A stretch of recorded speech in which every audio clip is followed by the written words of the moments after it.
Kumusta po kayo? Bago po ang lahat, first things first.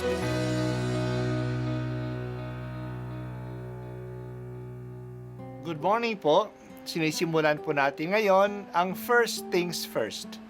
At dito po, tinatalakay natin sa unang bahagi ng umaga natin ay ang first readings na binabasa po sa banal na misa.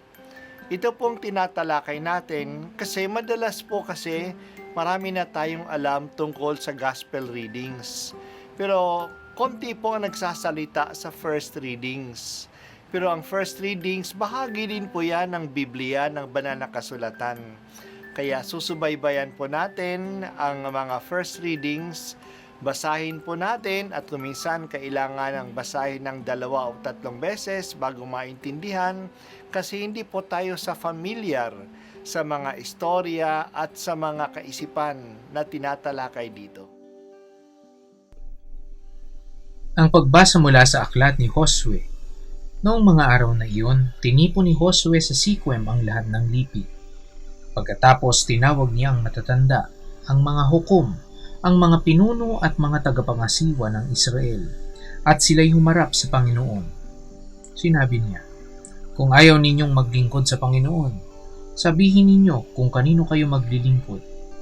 Sa Diyos-Diyos ang sinamba ng inyong mga ninuno sa Mesopotamia, o sa mga Diyos-Diyosa ng mga Amoreo na sinasamba dito sa lupaing inyong tinatahanan. Ngunit ako at ang aking angkan ay sa Panginoon lamang maglilingkod." Sumagot ang bayan, "Wala kaming balak na talikuran ng Panginoon at maglingkod sa mga Diyos-Diyosan.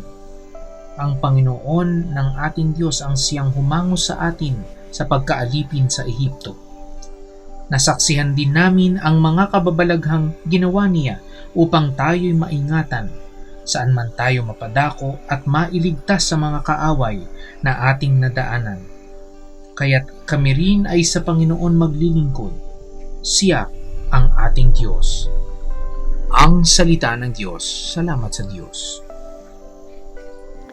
Si Josue ang itinakda ni Moises na maging leader ng mga Israelita sa pagpasok nila sa lupaing ipinangako sa kanila.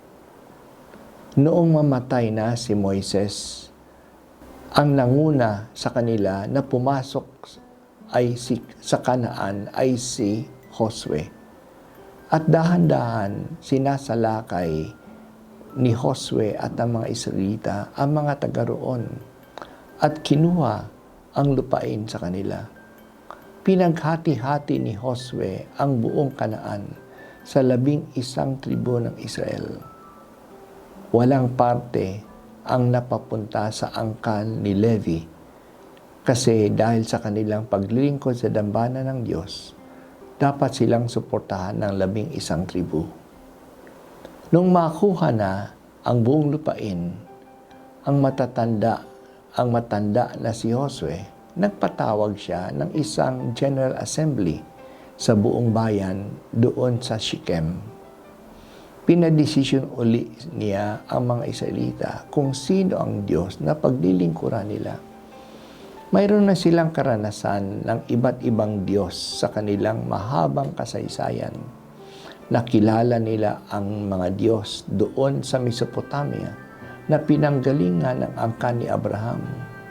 Nakita din nila ang mga Diyos na sinasamba ng mga Amoreo, yung mga dating nakatira doon sa Kanaan bago sila dumating.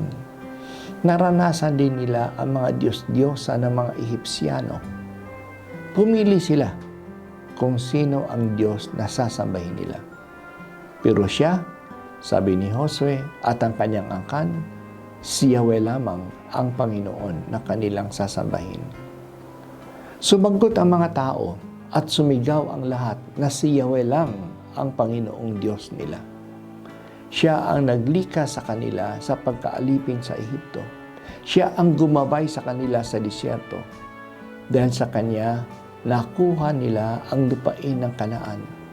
Si Yahweh lamang ang kanilang Diyos. At doon sa Siquem, sinariwa ng mga tao ang kanilang pagtitipan kay Yahweh. Hanggang ngayon, pinapipili din tayo kung sinong Diyos ang susundin natin. Sino ang bibigyan natin ng pansin? Kanino ba tayo umaasa? Sa kaninong tugtugin ba tayo sasayaw? Susunod ba tayo sa mga utos ng mga politiko kahit na ito'y mali at sinungaling?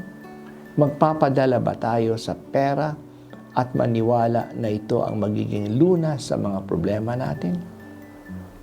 Aliw lang ba at kasalapan sa buhay ang hinahanap natin?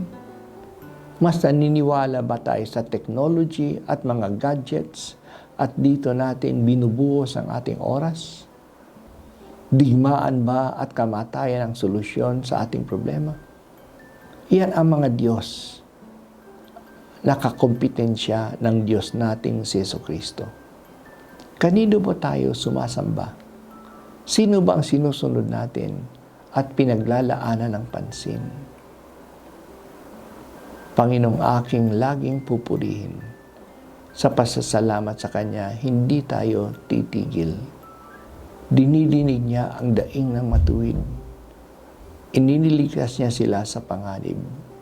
Siya lang ang Diyos na aking inaasahan.